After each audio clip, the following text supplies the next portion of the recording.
ചെമ്പനീർ പൂവിൻ്റെ ഏറ്റവും പുതിയ വിശേഷങ്ങളിലോട്ട് എല്ലാവർക്കും സ്വാഗതം. അപ്പോൾ രേവതിയുടെ സ്വർണം മുക്കുപണ്ടമാക്കിയവരെ കണ്ടുപിടിക്കാനുള്ള തന്ത്രപ്പാടിലാണ് സച്ചി തന്നെ കുങ്കുമവും ഭസ്മവും എല്ലാം തേച്ച ഒരു ചെറുനാരങ്ങ പൂജാമുറിയിൽ കൊണ്ടുവന്ന് സൂക്ഷിച്ചിരിക്കുകയാണ്. ഒരു പൂജാരി, അമ്പലത്തിലെ പൂജാരി തന്നതാണെന്ന് പറഞ്ഞിട്ട് ഈ ചന്ദ്രക്കും സുതിക്കുമൊക്കെ അല്പം അന്ധവിശ്വാസങ്ങളും പേടിയൊക്കെ ഉള്ളത് കൊണ്ട് തന്നെ ഈ നാരങ്ങയുടെ കൂടോത്രത്തിൽ അവർ വീഴുമെന്ന് സച്ചിക്ക് നല്ല വിശ്വാസമുണ്ട്. അതുകൊണ്ട് തന്നെയാണ് സച്ചിക്കാണെങ്കിലോ ദൈവങ്ങളിൽ അത്ര വിശ്വാസവും ഇല്ല. അതുകൊണ്ട് സച്ചി തന്നെ പൂജിച്ചതാണെന്ന് പറഞ്ഞിട്ട് അവരോട് പറഞ്ഞില്ല, അവരുടെ അമ്പലത്തിലൊരു പൂജാരി ഇത് തന്നതാണെന്ന് പറഞ്ഞ് പൂജാമുറിയിൽ വെച്ച് പൂജിക്കുവാണ്. 2 ദിവസത്തിനുള്ളിൽ സ്വർണം ആരാണോ മുക്കുപണ്ടമാക്കിയത് അവരുടെ മുഖം കോടിപ്പോകും എന്നാണ് സച്ചി പറയുന്നത്. അപ്പോൾ ഇത് കേട്ടിട്ട് നമ്മുടെ ചന്ദ്രക്കും സുതിക്കും ഭയങ്കര ടെൻഷനാവുകയാണ്. അവർക്ക് ഉറക്കമില്ലാത്ത ദിവസങ്ങളായിരുന്നു. പിന്നീട് എന്തു ചെയ്യണം എന്നറിയാതെ അമ്മയും മോനും കൂടി പരക്കം പായുവാണ്. ലാസ്റ്റ് ഗത്യന്തരം ഇല്ലാതെ ബാമയെ വിളിച്ച് ഈ വിവരം പറയുന്നുണ്ട്. അപ്പോൾ ബാമ പറയുന്നുണ്ട്, ചന്ദ്രേ, ഈ ചെറുനാരങ്ങയിലൊക്കെ എന്തെങ്കിലും സത്യം ഉണ്ടോയെന്ന് നമുക്ക് എൻ്റെ പരിചയത്തിൽ ഒരു പൂജാരിയുണ്ട്, അവിടെ പോയി നമുക്കൊന്ന് നോക്കിക്കാന്ന് പറഞ്ഞു. അങ്ങനെ ഇവർ 3 പേരും കൂടി ചന്ദ്രയും സുതിയും ബാമയും കൂടി വെളുപ്പിനെ ആ പൂജാരിനെ കാണാൻ വേണ്ടി പോവാണ്. അവിടെ പോയിട്ട് ഇങ്ങനെ പറയുന്നുണ്ട്, എൻ്റെ മകൻ ഒരു നാരങ്ങ കൊണ്ടുവന്നിട്ട് ചെറുനാരങ്ങ കൊണ്ടുവന്ന് പൂജാമുറിയിൽ വെച്ചിട്ടുണ്ട്, എന്തെങ്കിലും വീട്ടിൽ ആരെങ്കിലും എന്തെങ്കിലും ചെയ്തിട്ടുണ്ടെങ്കിൽ ആ ചെറുനാരങ്ങ കാണിച്ച് തരും എന്നാണ് പറയുന്നത്. ഇങ്ങനെ ചെറുനാരങ്ങ വെക്കുന്നതിലൊക്കെ എന്തെങ്കിലും കാര്യമുണ്ടോ, അങ്ങനെ ശക്തിയുള്ള ചെറുനാരങ്ങയാണോ, അങ്ങനെ ആർക്കെങ്കിലും അസുഖം വരാൻ പറ്റിയ ശക്തിയൊക്കെ ചെറുനാരൊക്കെ ഉണ്ടോ എന്ന് ചോദിക്കുമ്പോഴേക്കും ആ പൂജാരി പറയുന്നുണ്ട്, അതെ ഉണ്ട്, ഒരു ശാന്തിക്കാരൻ, ഒരു പൂജാരി അതിൽ ചെറുനാരങ്ങയിൽ കുറേ ശക്തികൾ ആവാഹിച്ചിട്ടായിരിക്കും തന്നിരിക്കുന്നത്. അയാളുടെ മന്ത്രങ്ങളും തന്ത്രങ്ങളും കൊണ്ട് പൂജിച്ച ഒരു ചെറുനാരങ്ങ പൂജാമുറിയിൽ വെച്ച് നമ്മുടെ ആഗ്രഹം പറഞ്ഞ് പ്രാർത്ഥിച്ചു കഴിഞ്ഞാൽ അതെന്തായാലും നടക്കും എന്ന് പറയുവാണ്. അപ്പോൾ ഇത് കേൾക്കുമ്പോഴേക്കും ചന്ദ്രക്കും സുതിക്കും ഒന്നുകൂടെ ടെൻഷനാവുകയാണ്. അവരപ്പോൾ പൂജാരിനോട് ചോദിക്കുന്നുണ്ട്, ഇതിന് പരിഹാരമൊന്നുമില്ലെന്ന് ചോദിക്കുമ്പോൾ പൂജാരി വേറൊരു ചെറുനാരങ്ങ കൊടുക്കുവാണ്. എന്നിട്ട് പറയുന്നുണ്ട്, ഈ ചെറുനാരങ്ങ നിങ്ങളുടെ പൂജാമുറിയിലിരുന്ന ചെറുനാരങ്ങയുടെ ഇടത് ഭാഗത്ത് വെക്കണം. അപ്പോൾ ഈ ചെറുനാരങ്ങയുടെ ശക്തി കാരണം മറ്റേ ചെറുനാരങ്ങയുടെ ശക്തിയൊക്കെ പോകുന്നതാണ്, അതിൻ്റെ ശക്തി ഇവൻ വലിച്ചെടുത്ത് അത് വാടിപ്പൊക്കോളും എന്നൊക്കെ പറയുവാണ്. അങ്ങനെ ചന്ദ്രയും സുതിയും ഈ ചെറുനാരങ്ങയും കൊണ്ട് വീട്ടിൽ വന്നിട്ട് പൂജാമുറിയിലൊക്കെ വെക്കുന്നുണ്ട്. ഇവരുടെ വെപ്രാളവും പെടാപ്പാടൊക്കെ കണ്ടിട്ട് ചിരിക്കുവാണ്. കാരണം സച്ചിക്ക് മനസ്സിലായി ഇന്നത്തേക്കുള്ളിൽ ഇവരുടെ എല്ലാ കള്ളത്തരങ്ങളും പൊളിയുമെന്ന്. അങ്ങനെ സച്ചി കാത്തിരിക്കുവാണ്, എപ്പോഴായിരിക്കും ആ സന്ദർഭം, എപ്പോഴായിരിക്കും ആ നിമിഷം എന്ന് പറഞ്ഞ് സച്ചി ഇങ്ങനെ കണ്ണിൽ എണ്ണഴിച്ച് കാത്തിരിക്കുവാണ്. പക്ഷെ 2 ദിവസം തീരാനായിട്ടും ചന്ദ്രയുടെയും സൂര്യയുടെയും ഭാഗത്ത് നിന്ന് പേടിയുണ്ട്. പക്ഷെ അവർ സത്യങ്ങളൊന്നും വിളിച്ചു പറയുന്നില്ല.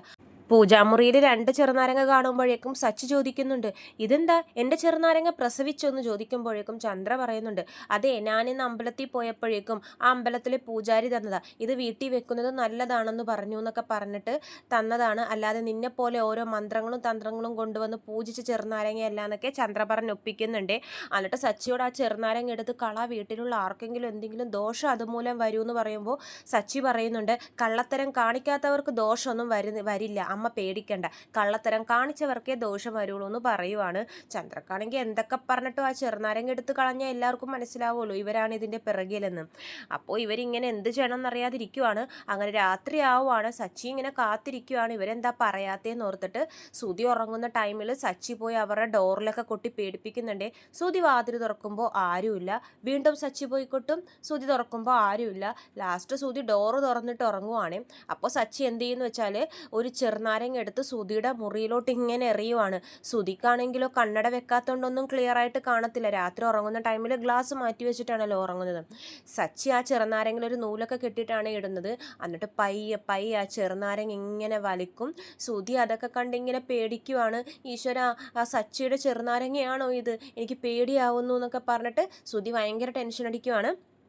എന്നിട്ട് ചന്ദ്രയെ വിളിച്ച് ഉറങ്ങിയോ എന്നൊക്കെ ചോദിക്കുമ്പോഴേക്കും ചന്ദ്ര പറയുന്നുണ്ട്, എങ്ങനെ ഉറങ്ങാനാടാ, എനിക്ക് പേടിയായിട്ടും വയ്യ, എൻ്റെ മുഖം എങ്ങാനും കൂടിപ്പോയാൽ അവൻ പറഞ്ഞ ദിവസം ഇന്ന് അവസാനിക്കുക, എനിക്കാണെങ്കിൽ പേടിയാവുന്നു എന്ന് പറയുമ്പോഴേക്കും സുതി പറയുന്നുണ്ട്, അമ്മേ, ഇപ്പം എല്ലാവരും ഉറങ്ങിയിട്ടുണ്ടാവും, നമുക്ക് വാ ആ ചെറുനാരങ്ങ എടുത്ത് കൊണ്ടുപോയി കളയാമെന്ന് പറയുവാണ്.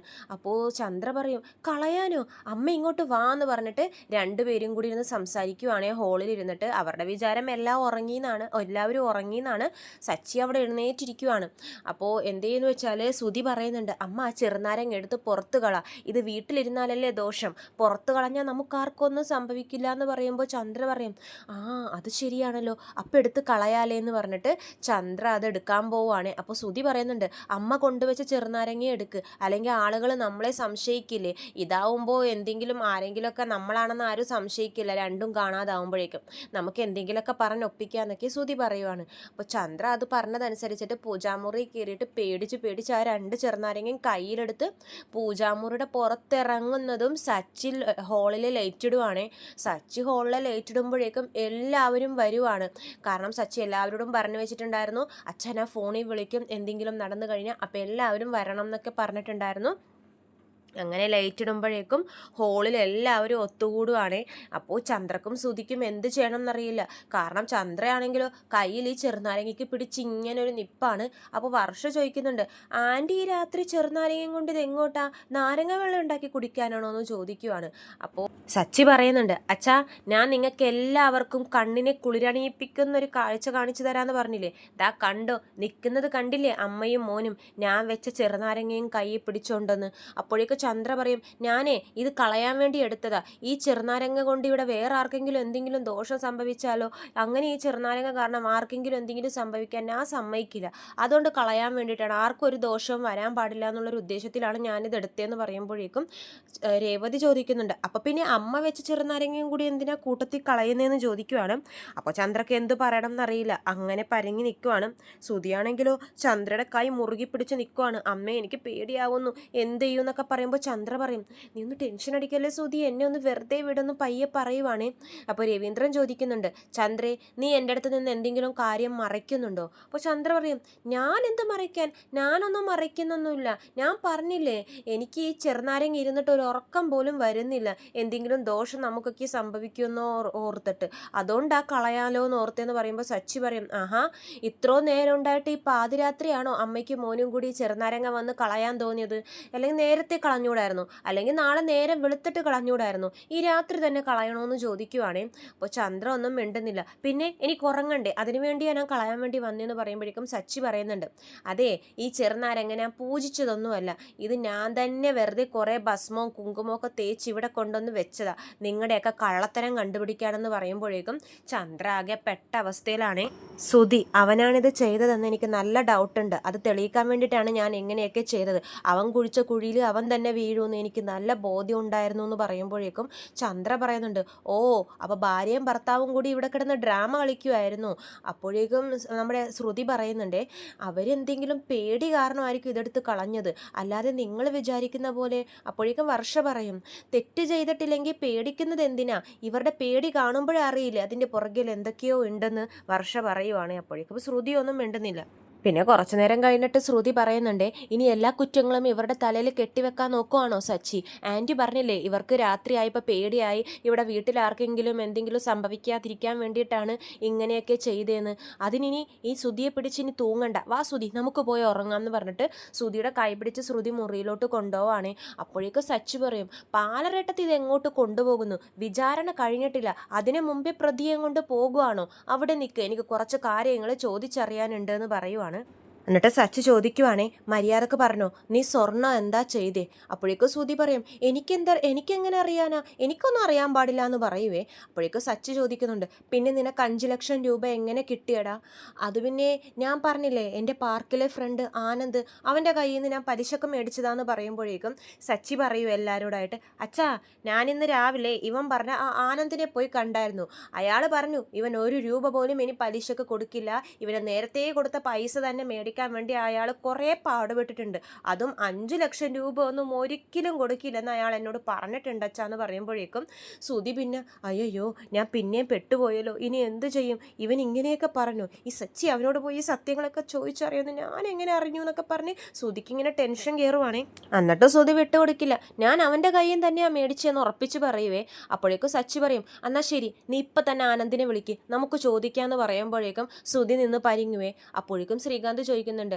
സുധി, എന്തെങ്കിലും ചെയ്തിട്ടുണ്ടെങ്കിൽ പറ, എന്തിനാ ഇങ്ങനെ ഒളിച്ചു വെക്കുന്നേ, ഇനിയെങ്കിലും ആ സത്യങ്ങളൊക്കെ ഒന്ന് തുറന്നു പറയാന്ന് പറയുമ്പോഴേക്കും ചന്ദ്ര പറയും, എന്ത് സത്യങ്ങൾ തുറന്നു പറയാനാടാ നീ പറയുന്നേ? ഈ സച്ചി ഈ നട്ടപ്പാതിരൊക്കെ ഓരോന്ന് പറയുന്നെന്ന് വെച്ച് അവൻ മനഃപൂർവ്വം ഈ കുടുംബത്തിൽ എന്തെങ്കിലും പ്രശ്നം ഉണ്ടാക്കാൻ നോക്കുന്നതാ. ദേ ഇവളായിരിക്കും അവനെ ഇളക്കി വിട്ടേക്കണത് ഈ കുടുംബത്തിൽ പ്രശ്നം ഉണ്ടാക്കാൻ വേണ്ടിയിട്ടെന്ന് പറഞ്ഞിട്ട് രേവതിനെ മെക്കിട്ട് കയറുവാണേ. അപ്പോഴേക്ക് രേവതി പറയും, അമ്മയ്ക്ക് എന്താ എല്ലാ പ്രശ്നങ്ങളിലും എന്നെ വലിച്ചിട്ടില്ലെങ്കിൽ ഒരു സമാധാനവും കിട്ടത്തില്ലേ? സ്വർണം മുക്കുപണ്ടം ആക്കിയത് ഞാനും എൻ്റെ വീട്ടുകാരും കൂടി ചേർന്നാണെന്നല്ലേ അമ്മ പറഞ്ഞത്. ഇപ്പോൾ ഈ പ്രശ്നത്തിൽ സച്ചിയേട്ടനെ ഇളക്കി വിട്ട കുറ്റവും എൻ്റെ തലയെ കെട്ടിവെക്കുവാണോ? ഞാൻ അങ്ങനെയൊന്നും ചെയ്തിട്ടില്ല, അമ്മയുടെ മോനായിട്ട് തന്നെയാണ് ഇത് തെളിയിക്കാൻ വേണ്ടി നടക്കുന്നതെന്നൊക്കെ രേവതി പറയുന്നുണ്ട്. ഇനി എത്ര നാൾ അമ്മ എൻ്റെ തലയിൽ ഇങ്ങനെ ഓരോ കുറ്റങ്ങളും ചാർത്തി തരുമെന്ന് ചോദിക്കുമ്പോൾ ചന്ദ്ര രേവതിനമ്മയ്ക്കിട്ട് പിന്നെയും കയറാൻ പോകുമ്പോൾ രവീന്ദ്രൻ തടുക്കുവാണേ. എന്നിട്ട് പറയുന്നുണ്ട്, ചന്ദ്രേ നീ ഒന്നും മിണ്ടാതിരിക്കുക, എനിക്ക് കുറച്ച് കാര്യങ്ങൾ ചോദിച്ചറിയാനുണ്ടെന്ന് പറഞ്ഞിട്ട് സുധിയെ വിളിക്കുവാണേ. എടാ സുധി, നീ ഇങ്ങോട്ട് വന്നേന്ന് പറഞ്ഞിട്ട് രവീന്ദ്രൻ്റെ മുമ്പിൽ കൊണ്ടുവന്ന് നിർത്തുവാണ് സുധിയെ. എന്നിട്ട് ചോദിക്കുന്നുണ്ട്, പറയടാ എന്താ നടന്നതെന്ന് ചോദിക്കുമ്പോഴേക്കും സുധി പറയും, എനിക്കറിയില്ലച്ച, എനിക്കൊന്നും അറിയില്ല എന്ന് പറയുമ്പോൾ ചന്ദ്ര ഇടയ്ക്ക് കയറും. അവൻ പറഞ്ഞില്ലേ അവനൊന്നും അറിയില്ലെന്ന്. അപ്പോഴേക്ക് രവീന്ദ്രൻ്റെ ദേഷ്യം വരുവേ. ചന്ദ്രേ നീ മിണ്ടാതിരുന്നു, പറയടാ എന്താടാ നടന്നത്, നീ സത്യം പറഞ്ഞോ എന്ന് പറയുമ്പോൾ ശ്രുതി വീണ്ടും പറയുവാണേ, എനിക്കറിയില്ല അച്ഛാ, ഞാനൊന്നും ചെയ്തിട്ടില്ല എന്ന് പറയുമ്പോൾ ശ്രുതി വരും. ശ്രുതി വന്നിട്ട്, അങ്കിൾ ശ്രുതിക്ക് അറിയില്ലെന്ന് പറഞ്ഞില്ലേ എന്ന് പറയുമ്പോഴേക്കും സച്ചിക്ക് ദേഷ്യം വരുവേ. പാലറേട്ടത്തി, അത് ശ്രുതിയുടെ അച്ഛനാ, അച്ഛൻ മോനോട് ചോദിക്കുന്നിടത്ത് ശ്രുതി പാലറേട്ടത്തി ഇടയിൽ കയറാൻ നിൽക്കണ്ട എന്ന് പറയുവാണ്. അപ്പോൾ രവീന്ദ്രൻ വീണ്ടും വീണ്ടും ചോദിക്കുമ്പോഴും ശ്രുതി ഇത് തന്നെയാണ് പറയുന്നത്. ലാസ്റ്റ് സച്ചി ഇടയിൽ കയറിയിട്ട്, മര്യാദക്ക് പറയടാ, നീ എന്താടാ, എങ്ങനെയാടാ 5 ലക്ഷം ഒപ്പിച്ചെന്ന് ചോദിക്കുമ്പോഴേക്കും നമ്മുടെ ശ്രുതിക്ക് ദേഷ്യം വന്ന് നിയന്ത്രണം വിട്ട് പൊട്ടിത്തെറിക്കുവാണ്. അതെ, ഞാനാണ് രേവതിയുടെ സ്വർണ്ണം അടിച്ചു മാറ്റിയിട്ട് മുക്കുപണ്ടമാക്കി കവറിങ് ആക്കി കൊണ്ടുവന്ന് വെച്ചെന്നൊക്കെ പറയുവാണ് ശ്രുതി സത്യങ്ങളൊക്കെ വിളിച്ചു പറയുമ്പോഴേക്കും എല്ലാവർക്കും ഷോക്കാവുകയാണ്. ഇങ്ങനെ നിൽക്കുവാണ്. ചന്ദ്രക്കാണെങ്കിൽ അയ്യോ ഈ മണ്ട സത്യം പറഞ്ഞു. ശ്രുതിയും അത് തന്നെയാണ് വിചാരിക്കുന്നത്. രവീന്ദ്രൻ ഇങ്ങനെ ഒന്നും മിണ്ടാതെ ശ്രുതിയെ ഇങ്ങനെ തറപ്പിച്ച് നോക്കി നിൽക്കുവാണ്. ശ്രുതി പറയും, അച്ഛാ എനിക്ക് വേറെ എന്ത് ചെയ്യണമെന്ന് അറിയില്ലായിരുന്നു, ഡീലർക്ക് പൈസ കൊടുക്കേണ്ടി വന്നു. അപ്പോൾ അമ്മയാ പറഞ്ഞത് രേവതിയുടെ സ്വർണ്ണ അലമാരയിൽ ഇരിപ്പുണ്ട്, അതെടുത്ത് നീ പണയം വെച്ചോ എന്ന് പറയുവാണ്. അപ്പോഴേക്കും ചന്ദ്ര ഇങ്ങനെ ശ്രുതിയെ തറപ്പിച്ച് നോക്കും. അയ്യോ ഇവനെന്ത് ഇങ്ങനെയൊക്കെ പറയുന്നേ. രവീന്ദ്രനാണെങ്കിലും അങ്ങോട്ട് ദേഷ്യം കയറിയിട്ട് ചന്ദ്രയും കലിപ്പിച്ച് നോക്കുവാണ്. പണയം വെച്ചിട്ട് രേവതിക്ക് പിന്നെ അത് എടുപ്പിച്ചു കൊടുക്കാന്നൊക്കെയാ ഓർത്തത്.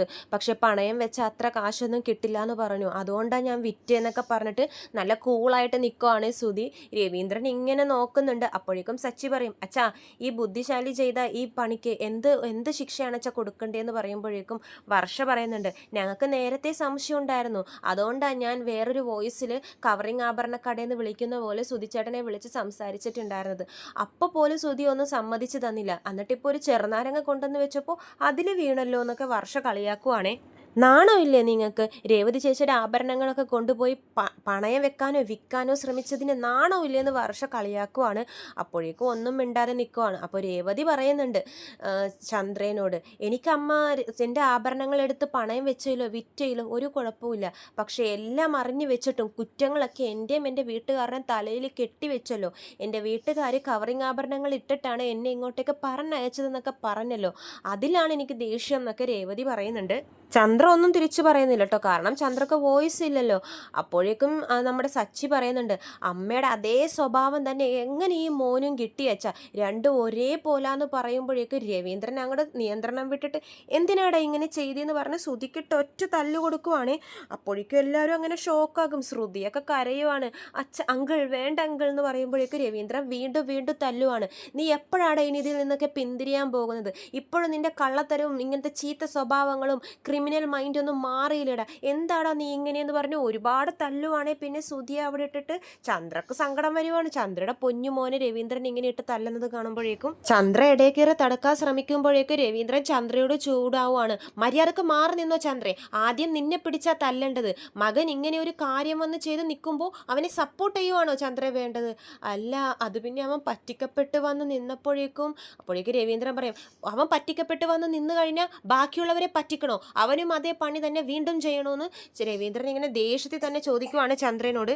സച്ചി അപ്പോഴേക്കും രവീന്ദ്രനെ തടുത്തിട്ട് അച്ഛ അച്ഛ അച്ഛ ഇത്തിരി ക്ഷമിക്കച്ച, ഈ അമ്മ ഇവനെ വേണ്ടിയിട്ടായിരിക്കുള്ളൂ ഇങ്ങനെ ചെയ്തത്, അച്ഛൻ അധികം ഇത് ബലം പിടിക്കല്ലേ അച്ഛ എന്നൊക്കെ പറഞ്ഞിട്ട് രവീന്ദ്രനെ മാറ്റി നിർത്തുവാണേ. എന്നിട്ട് പിന്നെ ബാക്കി ചോദിക്കുന്നത് സച്ചിയാണ്. എടാ എന്തിനാടാ എൻ്റെ ഭാര്യയുടെ നീ ആഭരണങ്ങൾ കൊണ്ടുപോയി വിറ്റത്? അന്ന് വലിയ ആളായിട്ട് പറയുന്നുണ്ടായിരുന്നല്ലോ നീ ഒരു വലിയ കോടീശ്വരിയാ കെട്ടിയത്, ഞാനാണെങ്കിലോ ഒരു സാധാരണ പൂ കെട്ടുന്നവളെ. എന്നിട്ട് ലാസ്റ്റ് നിനക്കൊരു ആവശ്യം വന്നപ്പോൾ എൻ്റെ ഭാര്യയുടെ സ്വർണം തന്നെ വേണ്ടി വന്നു, എന്തിനാണ് എൻ്റെ ഭാര്യയുടെ സ്വർണം വെച്ചതെന്നൊക്കെ പറഞ്ഞിട്ട് വീണ്ടും തല്ലുവാണ് ശ്രുതിയെ. ഇത് കാണുമ്പോഴേക്കും ശ്രുതി ദേഷ്യപ്പെടുവാണ്. സച്ചി എന്തിനാ ആളാള് വന്നിട്ട് എൻ്റെ ഭർത്താവിനെ തല്ലുന്നതെന്ന് ചോദിക്കുമ്പോഴേക്കും രേവതി ശ്രുതി ഇവർ ഇത്രയും വലിയൊരു തെറ്റ് ചെയ്തിട്ടും ശ്രുതിക്ക് എങ്ങനെ ഇങ്ങനെയൊക്കെ പറയാൻ വേണ്ടി തോന്നുന്നു? ഇനി ശ്രുതിയും കൂടി അറിഞ്ഞിട്ട് തന്നെയാണോ ഇങ്ങനെയൊക്കെ ചെയ്തതെന്ന് ചോദിക്കുമ്പോഴേക്കും രവീന്ദ്രൻ ചോദിക്കുന്നുണ്ട്, മോക്കറിയാമായിരുന്നോ ഇവരിങ്ങനെ ചെയ്തതെന്ന് പറയുമ്പോഴേക്കും ശ്രുതി പറയും, അച്ഛാ എന്നോട് ഇന്നലെയാണ് ഇവർ പറഞ്ഞത്, നേരത്തെ പറഞ്ഞിരുന്നെങ്കിൽ ഞാനിത് സമ്മതിച്ചു കൊടുക്കില്ലായിരുന്നു, ഒരിക്കലും സമ്മതിക്കില്ല, പക്ഷെ എന്നോട് പറയാതെ ഇവർ ചെയ്തത്, പക്ഷേ ശ്രുതി എന്നോട് ഇന്നലെ എല്ലാം തുറന്നു പറഞ്ഞു പൊട്ടിക്കരനായിരുന്നു അച്ഛ എന്നൊക്കെ പറയുമ്പോഴേക്കും രവീന്ദ്രൻ പറയുന്നുണ്ട്, അവൻ്റെ അമ്മയോ അവനെ വളർത്തി ഇങ്ങനെ ഇതാക്കി, മോളും കൂടി ഇതിനൊക്കെ സപ്പോർട്ട് ചെയ്യുവാണോ, എന്തിനാ മോളെ എന്ന് പറഞ്ഞിട്ട് രവീന്ദ്രൻ ശ്രുതിയെയും ചീത്ത പറയുവാണ്. അപ്പോൾ രേവതി പറയുന്നുണ്ട്, ശ്രുതിക്ക് എങ്ങനെ ഈ തെറ്റിനെ ന്യായീകരിക്കാൻ തോന്നുന്നു? ഇപ്പം എന്താ പ്രശ്നം? രേവതിയുടെ ആഭരണങ്ങളാണോ? രേവതിക്ക് ആഭരണങ്ങൾ ഞാൻ മേടിച്ചു തരാമെന്ന് ശ്രുതി പറയുമ്പോഴേക്കും രേവതി പറയും, ഓ ആഭരണങ്ങൾ മേടിച്ചു തന്നാൽ പ്രശ്നമൊക്കെ തീരൂ, കള്ളത്തരം കാണിച്ചത് കള്ളത്തരം തന്നെയല്ലേ എന്ന് പറയുമ്പോഴേക്കും ചന്ദ്രക്ക് ദേഷ്യം വരുവേ. ശ്രുതിയെ രേവതി ചീത്ത പറയുമ്പോഴേക്കും നീ എന്താടി അവളോട് ചൂടാവുന്നതെന്ന് പറഞ്ഞ് രേവതിയോട് പൊട്ടിത്തെറിക്കാൻ പോകുമ്പോഴേക്കും രവീന്ദ്രൻ പിടിച്ച് ചന്ദ്രയെ മാറ്റും. ചന്ദ്രേ നീ അവിടെ മിണ്ടാതിരുന്നു എന്ന് പറഞ്ഞ് പിന്നെ രവീന്ദ്രൻ അങ്ങോട്ട് ചന്ദ്രയെ ഇട്ട് ചീത്ത പറഞ്ഞ് കൊല്ലുവാണ്. നീയൊക്കെ ഒരു പെണ്ണാണോ? നീ എപ്പോഴെങ്കിലും ഇവനൊരു നല്ല അമ്മയായിട്ടിരുന്നിട്ടുണ്ടോ? ചെറുപ്പം മുതലേ അവൻ ചെയ്യുന്ന തെറ്റിനെയൊക്കെ പ്രോത്സാഹിപ്പിച്ചു, അവൻ ചെയ്യുന്ന കള്ളത്തരങ്ങളൊക്കെ മറച്ചു വെച്ചു, അതിനെ ഒന്നുകൂടെ മുന്നോട്ട് കൊണ്ടുപോകാൻ പ്രേരിപ്പിച്ചു, നീയൊക്കെ ഒരു നല്ലൊരു അമ്മയാണോ എന്ന് പറഞ്ഞ് ചന്ദ്രയെ ചീത്ത പറയുവാണേ. അപ്പോഴേക്കും ചന്ദ്ര പറയുന്നുണ്ട്, അത് പിന്നെ അവൻ പറ്റിക്കപ്പെട്ടു വന്ന് നിന്നപ്പോഴേക്കും അലമാരയിൽ സ്വർണം വെറുതെ ഇരിക്കുമല്ലേ, അതുകൊണ്ടാണെന്ന് പറയുമ്പോഴേക്കും രവീന്ദ്രൻ ഒന്നുകൂടെ ദേഷ്യം വരുവേ. ചെയ്ത തെറ്റും സമ്മതിക്കാൻ പറ്റില്ല അവൾക്ക്, ഇപ്പോഴും അവൾ അതിനെ ന്യായീകരിക്കുക, ആഭരണം വെറുതെ ഇരിക്കുക എന്ന് വെച്ചിട്ട് അത് നിന്റെ മോനെ വേണ്ടി കൊണ്ടുപോയി വെക്കോ? അവൻ ചെയ്തത് അവൻ പറ്റിക്കപ്പെട്ടിട്ടുണ്ടെങ്കിൽ അത് അവൻ്റെ തെറ്റാ. സ്വർണം വിറ്റിട്ട് കൊണ്ടുപോയി വിൽക്കാൻ അവനെ പ്രോത്സാഹിപ്പിച്ചിട്ട് നല്ലവൾ പോലെ നിന്ന് സംസാരിക്കുന്നു.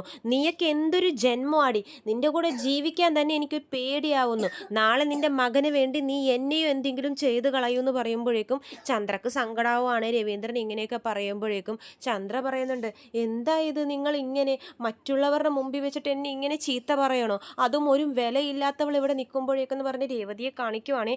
രവീന്ദ്രനെ വീണ്ടും വീണ്ടും ദേഷ്യം വന്ന് വീണ്ടും ചീത്ത പറയുന്നുണ്ട് ചന്ദ്രയെ. നിന്നോട് മിണ്ടുന്നത് തന്നെ എനിക്കിപ്പോൾ വെറുപ്പാ, ഇനി എന്നോട് മിണ്ടാൻ നിൽക്കണ്ട, നിൻ്റെ കൈ കൊണ്ട് ഞാനൊരു ഗ്ലാസ് വെള്ളം പോലും കുടിക്കില്ല എന്ന് പറയുമ്പോഴേക്കും ചന്ദ്ര രവീന്ദ്രൻ്റെ കയ്യിൽ ഇങ്ങനെ പിടിക്കുക, ഞാൻ പറയുന്നതൊന്ന് കേൾക്കുമെന്ന് പറയുമ്പോഴേക്കും എൻ്റെ മേത്തിന് തൊട്ടു പോകരുത്, എൻ്റെ അടുത്ത് വരാനും നിൽക്കരുത്, എനിക്കിനി നിന്നെ കാണണ്ട, ഈ അമ്മയും മോനും ഇനി എൻ്റെ മുമ്പിൽ വരണ്ട എന്ന് പറഞ്ഞ് പൊട്ടിത്തെറിക്കുവാണ്. ചന്ദ്ര സങ്കടം വന്നിങ്ങനെ കരയുവാണ് പൊട്ടി. നിങ്ങളെന്താ ഇങ്ങനെയൊക്കെ പറയുന്നത്, അതും ഇവളുടെ മുമ്പിൽ വെച്ചിട്ട് എന്നോട് മിണ്ടില്ലല്ലേ? ശരി മിണ്ടണ്ട, ഈ ജന്മത്തിൽ എന്നോട് മിണ്ടില്ലല്ലേ? ഈ വീട്ടിലെല്ലാവർക്കും ഞാനല്ലേ പ്രശ്നം, ഞാൻ കാണിച്ചു തരാം ഞാൻ എന്താ ചെയ്യാൻ പോകുന്നതെന്ന് പറഞ്ഞിട്ട് ചന്ദ്ര ആത്മഹത്യ ഭീഷണിയൊക്കെ മുഴക്കുവാണേ. എന്നിട്ട് നേരെ പോയി മുറി കയറി വാതിലടക്കുന്നുണ്ട്. എല്ലാവർക്കും പേടിയാവുകയാണ് ചന്ദ്ര എന്തെങ്കിലുമൊക്കെ ചെയ്ത് കളയുമെന്ന്. ചന്ദ്ര വാതിലേ തുറക്കുന്നില്ല. പക്ഷെ രവീന്ദ്രൻ മൈൻഡ് പോലും ചെയ്യുന്നില്ല. സച്ചി രേവതിയും വന്ന് പറയുന്നുണ്ട്, അച്ഛാ പോയി അമ്മയെ വിളിക്കച്ച എന്ന് പറയുമ്പോഴേക്കും രവീന്ദ്രൻ പറയും, ഇല്ലടാ, ഇനി ഇതിനും കൂടി ഞാൻ പ്രതികരിച്ചില്ലെങ്കിൽ ഞാനൊരു ഈ വീട്ടിൽ വെറും ഒരു ചത്ത ശവം പോലെ ആയിരിക്കും. എന്താടാ ഇത്ര നാളും ഞാൻ മിണ്ടാതിരുന്നില്ല അവൾ ചെയ്തതിനൊക്കെ, അവൾ എന്താണെന്ന് വെച്ചാൽ മുറി പോയി ചെയ്യട്ടെ എന്ന് പറഞ്ഞ് ചന്ദ്രയെ അങ്ങോട്ട് വിട്ടിരിക്കുവാണ്. ബാക്കി എന്താവുമെന്ന് ഞാൻ എൻ്റെ അടുത്ത വീഡിയോ പറയുന്നതാണ്. കൂടുതൽ വിശേഷങ്ങൾ ഞാൻ എൻ്റെ ചാനലിലൂടെ അപ്ലോഡ് ചെയ്യാം. ചാനൽ സബ്സ്ക്രൈബ് ചെയ്യാത്തവർ സബ്സ്ക്രൈബ് ചെയ്യണം. വീഡിയോ ഇഷ്ടമായെങ്കിൽ ലൈക്ക് ചെയ്യാനും മറക്കരുതേ. എല്ലാവർക്കും നന്ദി.